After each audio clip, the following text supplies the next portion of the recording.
Tahimik ang maliit na bahay ni Angelo nang sumapit ang isang karaniwang umaga. Malamlam ang liwanag na dumadaloy mula sa bintana. Dumadampi sa murang mesa na gawa sa kahoy. Ang amoy ng mainit na kape ang bumungad sa kanya habang isinasawsaw niya ang peraso ng tinapay. Simple lamang ang buhay niya, pero may tahimik na kapanatagan dito.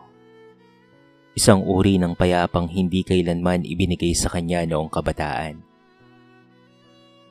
Habang isinusubo ang huling peraso ng tinapay, may mahinang katok na umalingaw sa pintuan.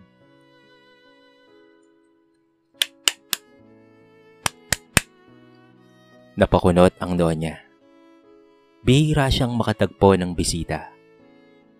Pagbukas niya, naroon ang isang lalaking nakauniforme ng postal courier. May hawak na makapal at mamahaling sobre.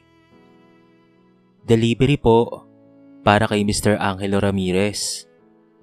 Magalang na sabi nito. Natigilan siya. Para sa akin? Opo, pakapirma na lang po rito." Matapos pumirma, iniabot sa kanyang kamay ang sobre. Makintab ang papel. Kulay ginto ang gilid at may naka-emboss na selyo. Nang buksan niya ito, dahan-dahang bumungad ang malinis na lettering. Batch 2010. 15-year high school homecoming. Para siyang biglang inalo ng matinding tuwa. Napalawak ang pagngiti niya, na para bang bumalik siya sa pagiging batang sabik sa reunion. Umupo siya sa upuan. Hawak-hawak ang imbitasyon na para bang napakahabang panahon na niyang inaasam-asam. Naramdaman niyang bumabalik ang nakaraan. Ang mga simpleng klase, tawanan, at ang mga pangungutya. Pero higit doon, ang mga kaibigang nagbigay ng kulay sa buhay niya. Grabe, 15 years na pala, bulong niya. May halong tuwa at hindi makapaniwalang damdamin. Sinundan niya ng pagbabasa ang mga detalye. Gaganapin sa isang sikat at marangyang resort. May dinner, awards, at social program. Para kay Angelo na nasanay na sa simpleng buhay, malaki na kaagad ang bigat ng lugar na iyon. Ngunit hindi niya iyon iniinda. Ang mahalaga, makikita niyang muli ang mga taong naging bahagi ng kabataan niya. Tumayo siya at tinignan ang kalendaryo na nakasabit sa dingding. 5 pang araw bago ang event. Ngunit sa puso niya, parang bukas na mismo ang reunion. Hindi mapakali ang mga kamay niyang paulit-ulit na sinusuri ang imbitasyon. Para bang pinadalan siya ng alon ng pag-asa. Nang gabing iyon, pagbukas niya ng maliit na aparador, isa-isa niyang pinagmasta ng mga damit niya. Wala raong branded, wala ring bago. Ngunit may isa siyang pinili. Isang puting polo na maayos pa kahit ilang taon nang ginagamit tuwing espesyal na okasyon. "Pwede na to," sabi niya habang pinupunasan ng lumang sapatos. Hindi niya naisip kung ano ang tingin ng iba. Para sa kanya, sapat na ang malinis, maayos, at tapat na sarili. Pagkahiga niya sa kama, hindi niya mapigilang ngumiti. Makikita ko na rin sila sa wakas, bulong niya sa sarili. Pagkatapos ng 15 taon, makakabalik ako. At doon sa simpleng silid na yon, sa payak na buhay, nabuhay ang isang pag-asang matagal nang natutulog. Ang muling makaharap ang nakaraan, ngayon ay dala ang bagong lakas ng loob. Dumating ang araw ng reunion, at tila mas mabilis kumabog ang puso ni Angelo habang inaayos niya ang polo niyang puti. Maaga pa ngunit handa na kaagad siya. Tinignan niya ang sarili sa salamin. Simple, maliwalas ang muka, may bakas ng pagod, pero higit doon ay ang ningning ng sabik na pagbabalik. Huminga siya ng malalim bago lumabas ng bahay. Dala ang pag-asang magiging masaya at magaan ang gabing iyon. Biyahe pa lang, hindi na mapigilan ang ngiti niya. Habang lumilipad ang tanawin sa bintana, sari-saring alaala ang bumabalik. Ang kantin kung saan sila nagkukumpulan noon. Ang mga kwentuhan patungkol sa pangarap na hinaharap. At ang mga simpleng hirita na puno ng tawanan. Pinangarap niya talaga ang sandaling ito. Ang muling pagkikita nila. Pagdating niya sa resort, tila ibang mundo ang bumungad sa kanya. Malawak ang garden na may mga fairy lights. Kumikislap sa bawat pag-ihip ng hangin. Sa loob, tanaw ang malalaking chandelier na tila kumikinang na bituin. Hindi niya maiwasang mapatulala ng bahagya. Grabe, ang ganda naman. Mainang sabi niya, halos hindi makapaniwala. Lumapit siya sa entrance table. Napangiti ang receptionist. Sir, kayo po ang pinakaunang dumating. Welcome po sa homecoming. Napakamot siya ng batok. Maaga po talaga akong umalis. Excited po kasi ako. Tinanggap niya ang name tag at naglakad-lakad sa paligid habang hinihintay ang iba. Tumigil siya sa harap ng stage. Inaalala kung papaano sila dating nagpe-perform tuwing school foundation day. Ngumiti siyang mag-isa habang pinapakinggan ang tugtog mula sa speaker. Maya-maya pa, may narinig siyang tawanan at ingay sa gate. Dumating na ang ilang mga kaklase niya noon. Nauna si Edward, makisig, nakasuit at halatang sanay sa atensyon. Kasunod niya ang dalawa pang lalaki na tila staff. May hawak na mga gamit. Lumapit siya kaagad kay Angelo. Uy Edward! Masayang bati ni Angelo. Sabik na sabik. Tumigil naman si Edward at tinignan siya mula ulo hanggang paa. Pagkatapos ay ngumiti ng mayabang. O pre, aga mo ata. Gwardiya ka ba dito? Sabay tawa. Parang may tumusok sa dibdib ni Angelo. Pero sinikap niyang panatilihin ang ngiti. Hindi Maaga lang talaga akong umalis sa amin. Sumunod na tumating ay si Daniela. Naka-best dress. May hawak na gift bag.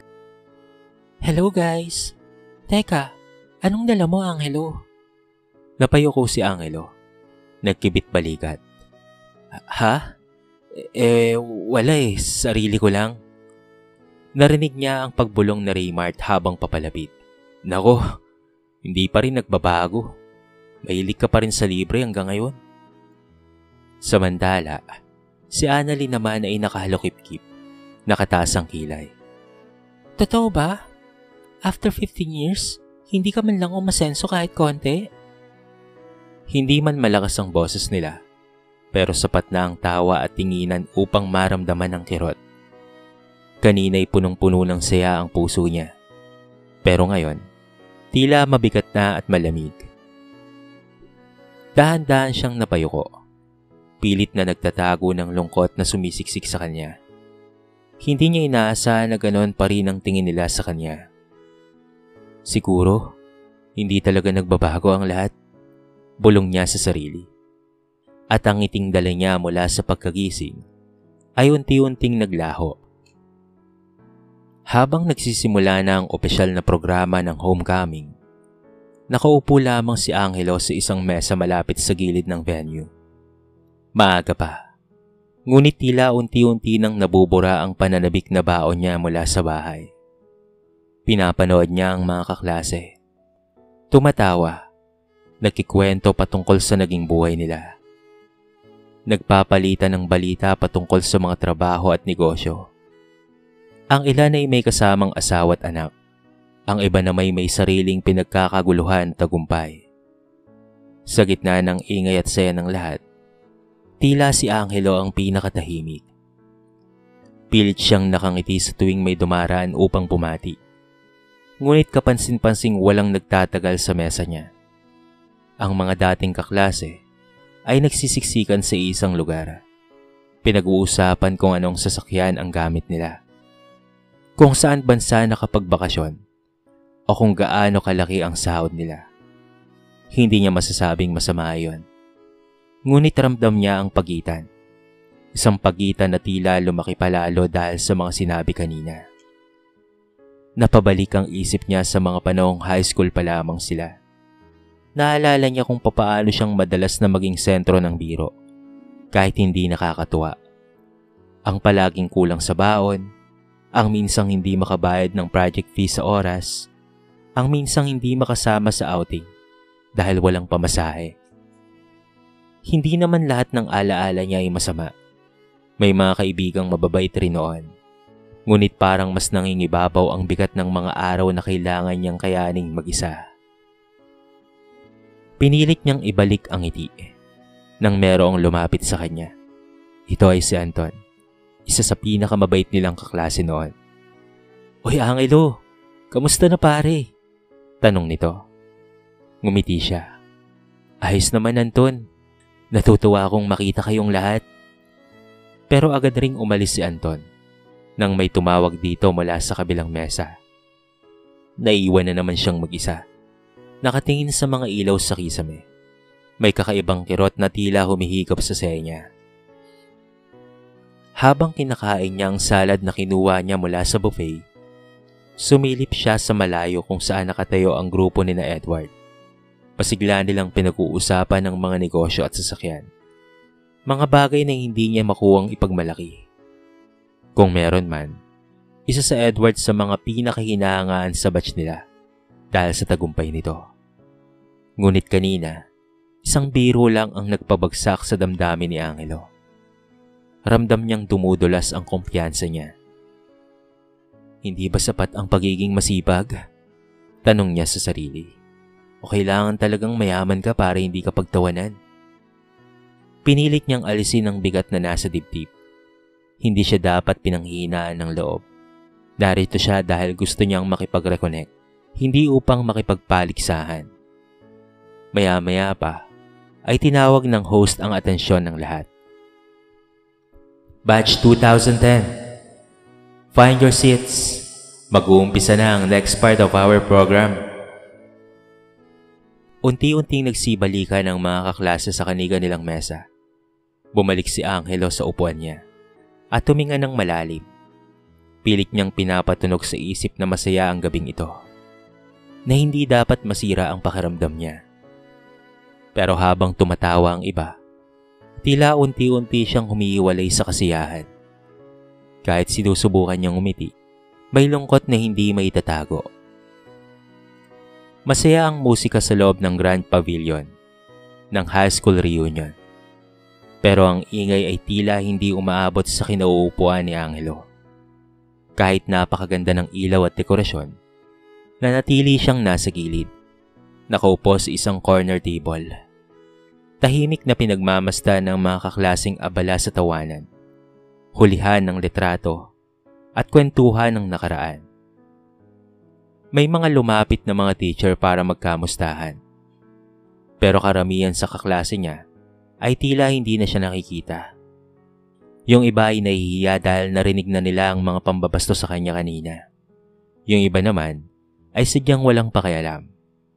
Abala sa pagpa-flex ng bagong sasakyan o negosyong hawak nila ngayon. "Picture tayo! Section 4A!" sigaw ng host. Agad na nagtakbuhan ang marami papunta sa stage area. Si Angelo naman ay nag-atubiling tumayo. Pero nakita niya ang mabilis na sulyap ni Edward. Matulis. Parang itinatanong kung bakit pa siya sumama. Kaya hindi na siya lumapit. Umupo na lang siyang muli at ngumiti kahit may kirot. Habang tumatagal ang gabi, nagsusunod-sunod ang activities. May raffle, may mga games na nostalgic, pati mini talent show. Pero sa bawat tawanan ay naroon si Angelo sa gilid. Mistulang taong hindi bahagi ng selebrasyon. May ilang mga kaklase na napatingin sa kanya mula sa malayo. Mga tinging nakukonsensya, mga tinging napahiya sa narinig nila kanina. Pero wala ni isang naglakas na loob na lumapit. "Sayang no, hindi na nagbago yung iba." Bulong ng isang kaklase sa katabi nito. Ramdam ang awa kay Angelo. Pinagtutulungan pa siya kanina. Tapos ang bait pa rin ng ngiti niya. Hindi yun naririnig ni Angelo. Pero kahit marinig pa niya, malamang ay ngingiti lamang siya. Sanay siyang maging mababa ang tingin ng iba sa kanya. Pero sanay rin siyang manahimik at magtiis. Maya-maya ay humarap ang host sa mikropono at ngumiti ng malawak. Mga kabatch, bago tayo magpatuloy sa last part ng program, we prepared something very special tonight. Tumigil ang karamihan sa pag-uusap. Nagbukas ang ilaw sa gitna ng stage. Ngayong gabi, gusto nating kilalanin ang isang napaka-espesyal na tao. Someone who made tonight possible.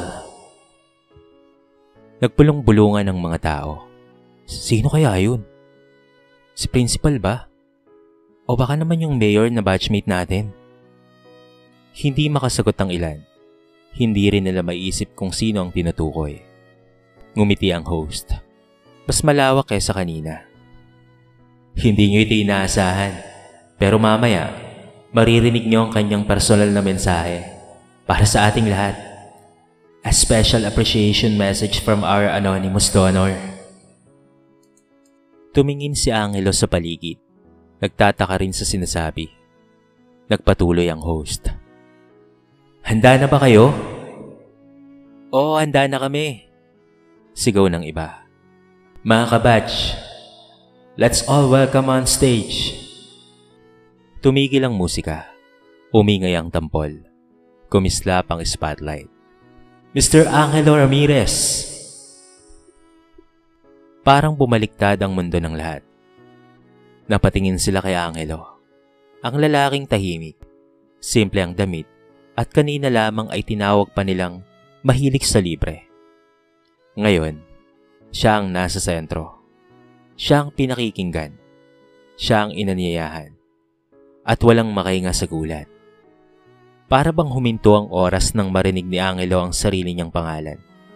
Nanatili siyang nakaupo sa loob ng ilang segundo.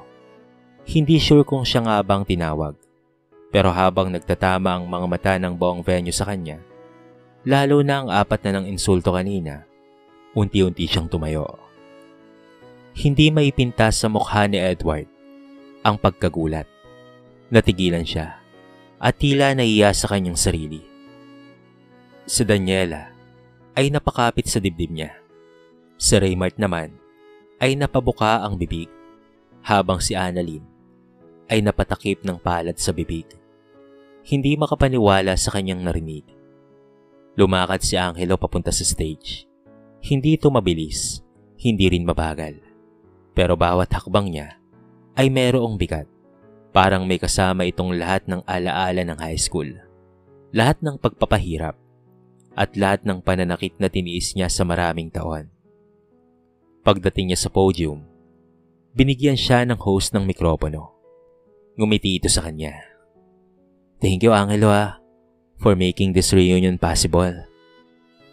Isang nakabibinging bulungan ng sumabog sa madla. Huminga ng malalim si Angelo. Kita sa aura niya ang kaba, pero mas nangingibabaw ang tapang at kababaang loob. Magandang gabi sa inyong lahat. Panimula niya. Mahina pero malinaw ang boses niya. Natahimik ang buong venue. Tila bawat tao ay natutong makinig. Unang-una, salamat sa pagdalo. Alam kong matagal nating hinintay ang pagkakataong magkita-kita ulit. Tumingin siya sa mga mesa. May mga mata na umiwas. May iba namang nag-aabang ng sasabihin niya. Noong natanggap ko ang invitation, sobra talaga akong natuwa. Miss na miss ko kayong lahat. Naaalala ko lahat ng kalokohan natin noon. Lahat ng tawa. Kahit minsan ay may pang-asar na sakit sa loob. Napayuko sandali si Edward. Lumipas ang maraming taon. At tulad ng marami sa atin, tumaan ako sa sarili kong laban.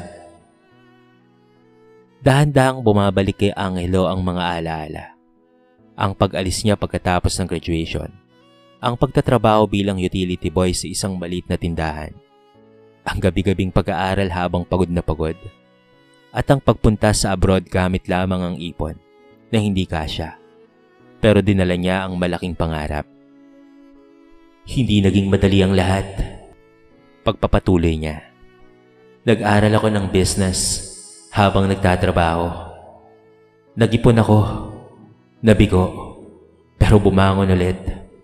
Hanggang sa nakapagpatayo ako ng maliit na negosyo na unti-unti ay lumago. May ilang mga kaklase ang napabulong. Akala ko ba dati mahirap lang siya? Grabe no, ang tahimik lang pala niyang nagtagumpay. Ngumiti si Angelo, hindi nagyayabang, kung hindi nagpapasalamat. At ngayong gabi, gusto kong sabihin sa inyo kung bakit wala akong dalang pagkain, regalo, o kahit na ano. Huminga siya ng malalim.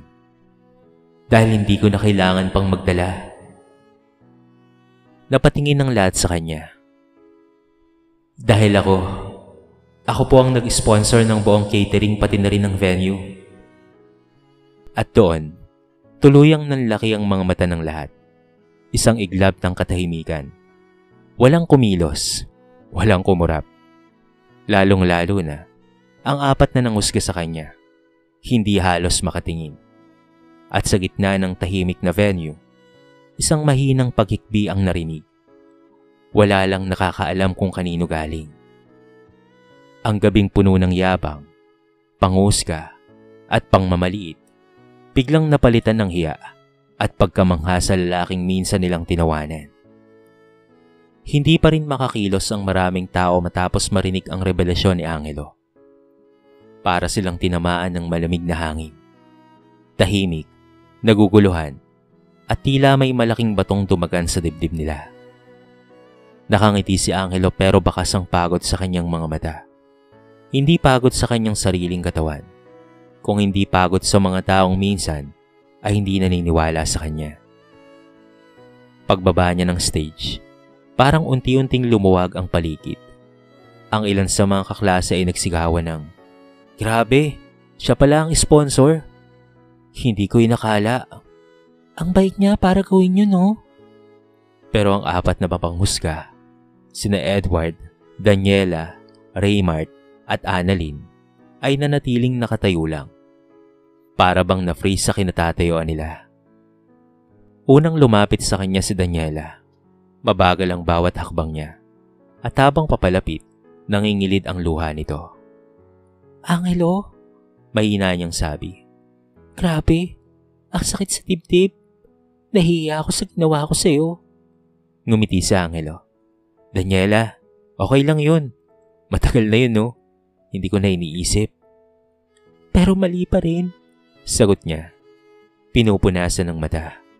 "Tinanong pa kita kung ano lang ang dala mo. Hindi ko alam." "Wala kang kasalanan na hindi ko kayang patawarin, Daniela," sagot ni Angelo. Habang nag-uusap sila, lumapit naman si Raymart, hindi makatingin. "Tol," bulong nito. "Pasensya na sa sinabi ko ah.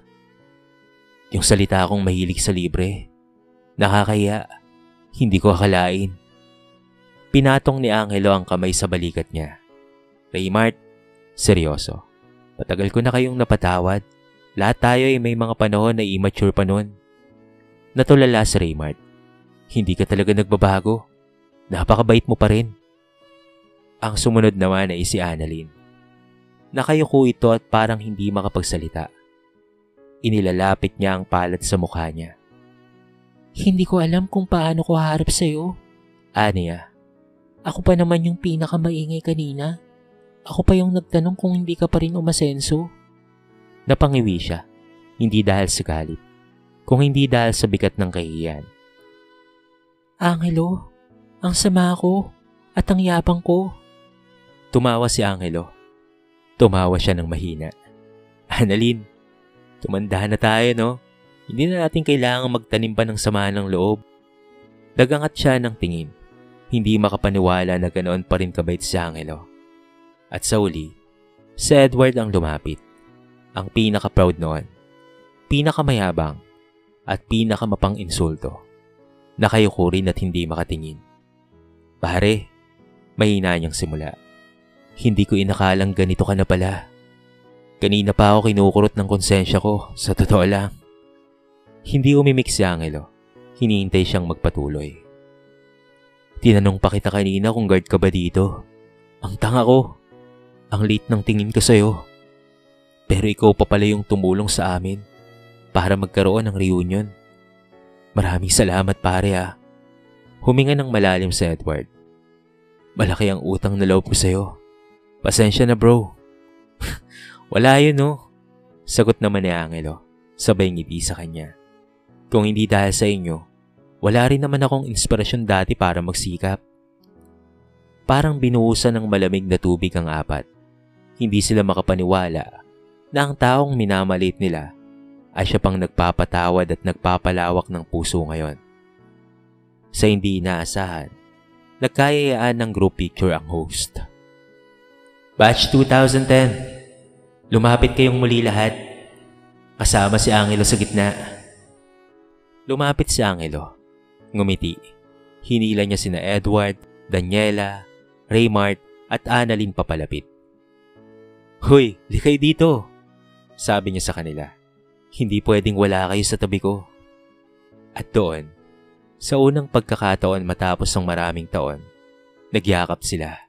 Hindi dahil sa dating pagkakaibigan, kung hindi dahil sa bagong pangunawa.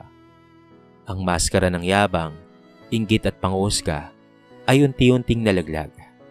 Ang natara na lamang ay ang tunay na pagkatao nilang lahat.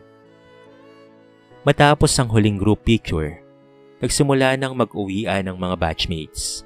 Ang ilan ay bitbit pa ang natirang pagkain. Ang iba na may nagkikwentuhan pa rin patungkol sa revelasyon na hindi nila makalimutan. Pero si Angelo, sa halip na makiingay, ay tumungo sa labas ng venue at tumupo sa isang bench sa ilalim ng malambot na ilaw ng poste. Huminga siya ng malalim. Ramdam niya ang pagod, pero higit doon, ang gaan. Parang may malaking tinik na natanggal sa dibdib niya. Matapos ang gabi, matagal na niyang daladala ang alaala ng pangusga noong high school pa lamang siya. Pero ngayong gabi, naibalik niya yon sa mas magandang kwento. Habang nakaupo siya roon, may lumapit na 3 kaklase. Sina Lisa, Carlo, at Menchie. Mga tahimik noong high school at hindi talaga nakikihalo sa gulo ng iba. Angelo, tawag ni Lisa. May pag-aalangan pero may paghangang halata. Gusto lang naming sabihin na maraming salamat. Napatingin si Angelo at ngumiti. Para saan? Para sa gabing ito. Sagot naman ni Carlo. Para sa pagbangon mo. Para sa pagpapakita na hindi mo kailangang ipagyabang ang tagumpay mo para maging mabuting tao. Tumango si Menchie. At para sa pagtuturo sa amin na mali ang umusga, base sa itsura o sa nakaraan. Napatango rin si Angelo. Tahimik pero nakangiti. Kasunod nila ay lumapit muli sina Edward at Daniela, kasama si Raymart at pati na rin si Annalyn. Hindi na sila katulad ng kanina. Wala na ang yabang sa kanila. Wala na ang pang-iinsulto. Ang mga mukha nila ngayon ay puno ng pag-unawa at tunay na pagsisisi. Bro, sabi na Edward, hindi na kami magpapalusot. Nagkamali talaga kami. Ayos lang yun, sagot ni Angelo. Hindi tayo bumabalik sa high school para ulitin ang mga mali. Bumabalik tayo para itama at magkasiyahan. Napayuko si Daniela. Pero ang bait mo pa rin talaga kahit ganoon kami. Hindi pera ang sukatan ng tao, sabay sagot ni Angelo. May hinahon. Hindi rin ang damit, sasakyan, o anong dala mo. Ang sukatan ng tao, nasa puso niya. Nasa paraan niya ng pagbangon at pagtulong kahit sa mga taong minsang nanakit sa kanya. Parang tinamaan ang lahat sa sinabi niya. Totoo kasi, ramdam, hindi sermon, pero isang aral. Nagpatuloy si Angelo. Alam nyo, hindi ako nag-sponsor para magyabang. Ginawa ko to kasi gusto kong magsama-sama ulit tayo. Gusto kong maalala natin yung mga panahon na nangangarap pa tayong lahat. Napangiti si Raymart. At ikaw pa lang nakarating sa pangarap mo. Lahat tayo makakarating, sagot ni Angelo. Iba-iba lang ang oras. Iba-iba ang daan. Pero lahat tayo makakarating dyan. May katahimikang sumunod. Hindi awkward, kung hindi puno ng respeto at pangunawa. Pagbalik sa loob, huling tawag na para sa final photo sa harap ng venue. Tumayo si Angelo. Tumango sa mga kasama at sabay-sabay silang naglakad pabalik. Sa harap ng malaking banner na may nakasulat na Batch 2010 Homecoming, nagtipon silang muli. Nakangiti. Nagkakasundo, mas magaan ang loob kesa kanina. At habang pumipitik ang kamera, narinig ang huling narration ng gabi. Huwag manghusga base sa nakikita. Ang tao, nagbabago, at minsan, ang pinakamahinang nilalait noon, ang magiging pinakamalakas sa uli. Ang tunay na tagumpay ay hindi pinagmamayabang. Ito ay binabahagi. At sa isang iglap, kumislap ang kamera. Isang larawan na magpapatunay. May mga sugat na naghihilom, may mga taong nagbabago, at may mga pagbabalik na nagbibigay aral sa lahat. Sa kwentong ito ay marami tayong mapupulot na aral. Huwag manghusga base sa nakikita. Ang yaman, damit, o estado ng buhay ng isang tao ay hindi sukatan ng kanyang kakayahan o halaga. Maraming bagay ang nagaganap sa likod ng panlabas na anyo. Ang tunay na tagumpay ay nasa puso at pagkatao, hindi lang sa pera, posisyon, o material na bagay na susukat ang tagumpay. Ang pagiging mabuting tao, pagkakaroon ng malasakit, at pagtulong sa kapwa, ang tunay na yaman. Pagbabago at paglago ay posible sa lahat. Kahit sino, kahit gaano pa kababa ang simula, ay maaaring magtagumpay at maging inspirasyon sa iba sa pamamagitan ng sipag, tiyaga at determinasyon. Pagpapatawad at kabutihan. Ang taong marunong magpatawad at magpakumbaba ay nakapagbibigay ng liwanag at pag-asa sa iba. Ang galit at sama ng loob ay mas nagdudulot ng sakit kaysa sa kabutihan. Kung minsan, ang pinakamahina noon ay ang pinakamalakas sa huli. Ang mga taong minamalit o tinatapakan noon ay pwedeng bumangon at maging modelo ng tagumpay at kabutihan. Ang kwento ni Angelo ay nagpapaalala sa atin na huwag husgahan ng iba sa nakikita lamang ng ating mga mata. Pahalagahan ang kabutihan sa puso at laging maniwala sa kakayahan ng bawat isa na magbago at magtagumpay. Ang tunay na tagumpay ay hindi pinagyayabang. Ito ay ibinabahagi. At ang pinakamahalaga ay kung papaano tayong tumutulong at nagiging inspirasyon sa ating mga kapwa. Dito na po nagtatapos ang ating kwento sa araw na ito. Sana po ay nagustuhan nyo. At sana po ay kinapulutan nyo ng maraming aral. Kayo mga kabarangay, anong masasabi nyo sa ating kwento? I-comment nyo naman sa baba ang inyong mga reaksyon at babasahin natin ang lahat ng yan. I-comment nyo na rin kung taga-saan kayo para naman malaman ko kung hanggang saan nakaabot ang video na ito. Paki-like and share na rin po ang ating kwento para mapakinggan rin ng iba.